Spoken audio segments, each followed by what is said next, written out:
कायम हो जाएगा और फिर लगेगा कि इतने अगर आगे बढ़े हैं, जहां बिल्कुल जीरो था तो फिर कुछ आगे बढ़ेगा। तो शुक्ला जी, मिश्रा जी, यही मैं चाह रहा हूं कि प्रक्रिया चूंकि एकदम से 7-8 साल से जो ब्रेक है, तो 5 साल 6 साल तो ऐसा था कि शिक्षा मित्र और सरकार में बहुत दूरी बन गई थी। उस दूरी को कम करते करते आप भी इसके साक्षी हैं, संगठन के लोग साक्षी हैं, और जो नकारात्मक है उनको तो कोई बात नहीं, बाकी हमारे साथी जानते हैं।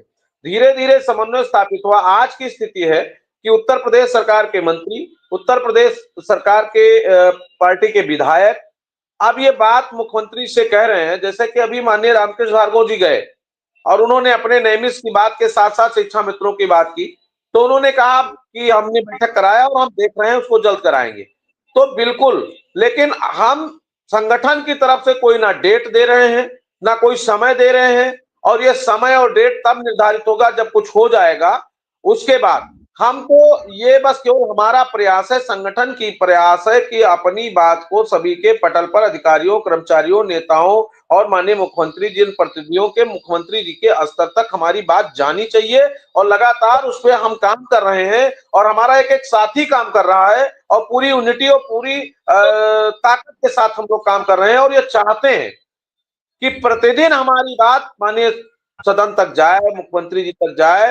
तो करत करत अभ्यास को जड़मत होत सुजान, रसरी आवत जाते सिलपट परत निशान। तो निश्चित रूप से हमारी समस्याओं का समाधान का वही कड़ी था। उसी क्रम में, इसी संघर्ष में हम लोग मुख्यमंत्री से मिले, उप मुख्यमंत्री से मिले, माननीय ब्रजेश पाठक जी से मिले, माननीय केशव प्रसाद मौर्य जी से मिले, और जहां नकारात्मकता की सोच लोगों की थी वहां सकारात्मक दृष्टिकोण से बात होना शुरू हुआ।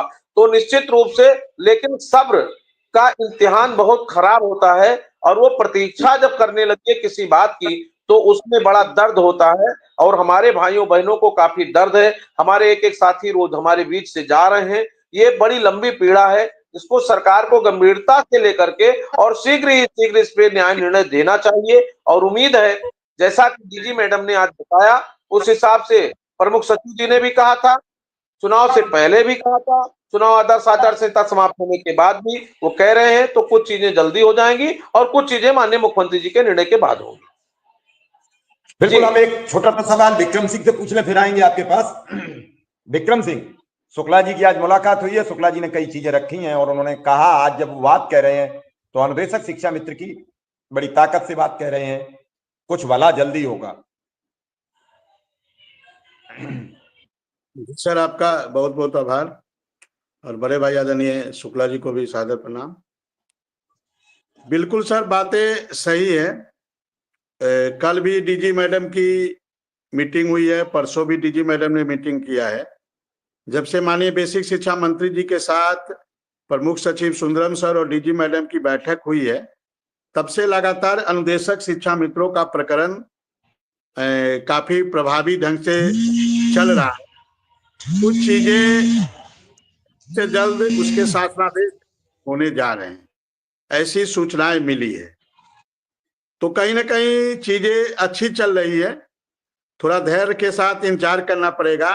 हाँ, जो सबसे बड़ा जो समस्या है, आर्थिक समस्या, चाहे वो अनुदेशक का हो, शिक्षा मित्रों का हो, इसका निर्णय तो माननीय मुख्यमंत्री जी को करना है। और बिल्कुल सही बात है, जिस दिन माननीय बेसिक शिक्षा मंत्री जी की मुलाकात माननीय मुख्यमंत्री जी से होगी, उसी दिन इस पर मुहर लग जाएगी, और क्या बढ़ना है, कितना बढ़ना है, उसके निर्णय हो जाएंगे, और निर्णय होने के बाद उसके शासनादेश जारी हो जाएंगे। लेकिन इस पे अंतिम निर्णय माननीय मुख्यमंत्री जी को लेना है। अब माननीय मुख्यमंत्री जी की व्यस्तता भी है। आज माननीय मुख्यमंत्री जी आज भी गोरखपुर में ही थे, तो कहीं ना कहीं व्यस्तता ज्यादा चल रही है। लेकिन जैसे ही हमें लगता है व्यस्तता से माननीय मुख्यमंत्री जी थोड़ा रिलैक्स होंगे, तुरंत माननीय बेसिक शिक्षा मंत्री जी को बुलाएंगे, और हो सकता है अधिकारियों को भी बुलाएं। उस पर प्रमुख सचिव सुंदरम सर भी रहे, डीजी मैडम भी रहे, और इन चारों लोगों की जिस दिन बैठक हो गई, उसी दिन समझिए सब कुछ पे मोहर लग जाएगी। क्योंकि कुछ मामले हैं जिसका निर्णय माननीय मुख्यमंत्री जी को लेना है। ये जो सबसे बड़ा तो मुद्दा आर्थिक मुद्दा है, और दूसरा जो मुद्दा है, जब हम लोग सुंदरम सर से वार्ता कर रहे थे 7 अगस्त को, तो सुंदरम सर ने कहा है हम लोगों ने मेडिकल की मांग की थी, चूंकि हम लोगों को 10 CL मिलता है और शिक्षा मित्र साथियों को 11 CL मिलता है।